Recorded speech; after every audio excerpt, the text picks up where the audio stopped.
Good afternoon, students. Okay, we will be continuing with the explanation which was done in our previous class. Okay, we will do the continuation today as well. Okay, last class we were talking about developing economy, as well as we talked about mixed economy, planned economy, as well as a dualistic economy. Okay, and how our economy is. Okay, we talked about the 5-year plan which was introduced during the prime ministership of Jawaharlal Nehru, and which was finally removed when the then Prime Minister Narendra Modi came to the throne, and he introduced a new scheme which was somehow like the planning commission. Okay, it was the Niti Aayog, okay, which was introduced by Narendra Modi. Okay, so today we'll be talking about India. Okay, on the basis of ownership in India. Okay, so on the basis of ownership in India, we have the private sector. Okay, so the private sector, we all know what it is, right? So an individual or a group of people, okay, they own and control a company or a business that is called as the private sector. Okay, so it will be any type of economic activities as well as occupation. Okay, no matter what they do, okay, it will be controlled by them. Okay, and it will be done in their free will. The government cannot do anything. So the government cannot do anything on that. Okay, so we can say that the private sector, it is like you owning as well as you managing your own things. Okay, so the private sector, okay, the private sector in India, you can just say it is kind of an unorganized enterprises. Okay, because not everything is planned as the like the public sector. Okay, private sector is unorganized. Okay, like farmers, traders, weavers, craftsmen, artisans. Okay, they will do their work, okay, and they can stop their work at a particular time. Okay, if the business is not booming, they can stop, they can regain back again. Okay, so it is unorganized. Okay, manufacturing units, industries. Okay, manufacturing industries. Okay, industries like the small scale industries, okay, which is not very big, okay, and their investment does not exceed rupees 1.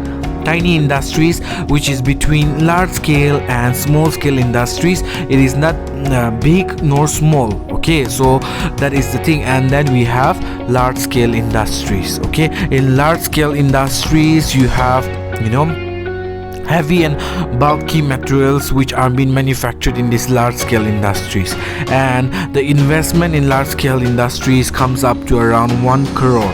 Okay, so even professionals, okay, professionals like doctor, accountants, advocates, teachers, etc., they all work in the private, like most of them work in the private sector. Okay, so in private sector, what they do is the economic activities are operated and they are looked after. Okay, whether they are getting profit or not, because if they do not get any profit, the person would lose a huge amount of money because the government is not involved. Okay, it is done by himself. So what he does is he will monitor nicely whether the company is getting profit or not. Okay, so that is how it exists. Okay, so in private enterprises, what happens is, okay, you look after the company. Okay, you are the boss of your company. Okay, you can decide whatever you want, but it is unorganized. You may earn a lot of money or you may lose a lot of money, okay, if you don't keep a check on whatever is happening. Okay, growth of private sector in India. Okay, how private sector grew in India.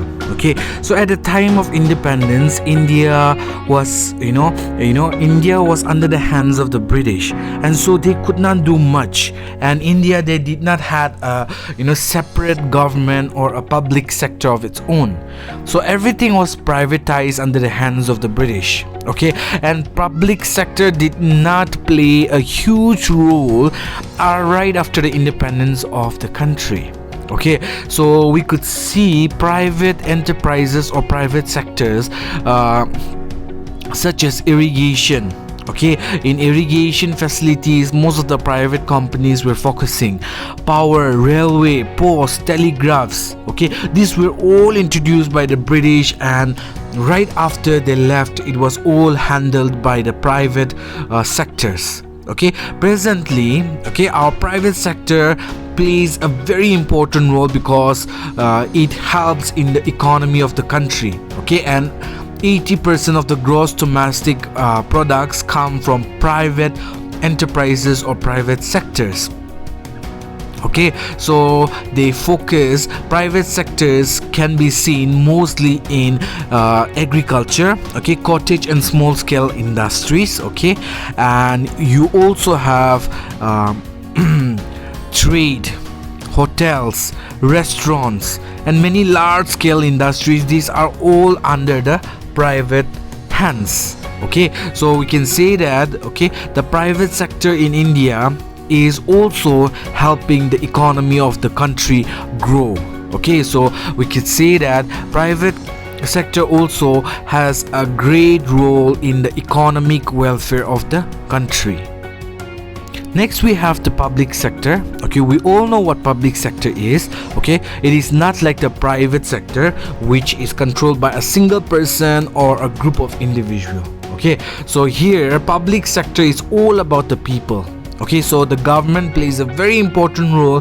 The government controls as well as, puts up a certain set of laws, okay, so that the people would follow in the country or in the state. Okay, so it is not privatized. Okay, everything is controlled as well as managed by the government. So the public sector in India, it is divided into two types. Number one is departmental enterprises, and number two is non-departmental enterprises. Okay, so in number one, departmental enterprises, okay, you will see those enterprises, okay, which are owned and managed and also controlled by the government departments. Okay, so here it is managed as well as controlled by the certain specific department which works under the government. Okay, so examples are railway, okay, post, telegraph. All these comes under the government of India. Okay, because these are to work for the welfare of the people. Okay, so railways, posts and telegraph, as well as defense, manufacturing, etc., all these are included in the departmental enterprises. So though they work under the government, okay, certain sets of department has been assigned so that they will look after them. Okay, next we have the non-departmental enterprises. Okay, in non-departmental enterprises, okay, the government takes care of half of the portion, okay, and half may be controlled by the private companies. Okay, so here, okay, 51% or more shares can be in the hands of the government, whereas the rest can be in the hands of the private sectors. Okay, so under this also you have financial non-departmental enterprises. Okay, here under this financial you will find banks such as the Industrial Finance Corporation of India as well as the Industrial Development Bank of India.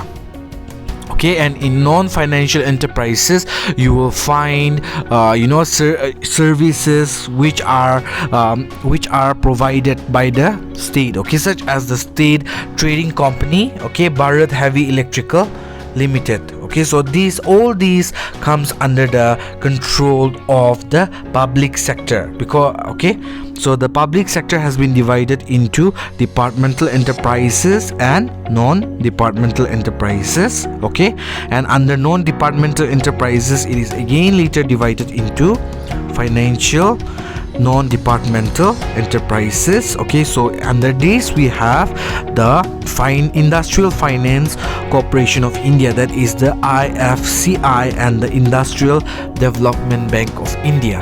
Okay, under non-financial enterprises you will find the state trading companies or corporations, and then the Bharat Heavy Electricals Limited. Okay, so that is all for today. We will continue in our next class.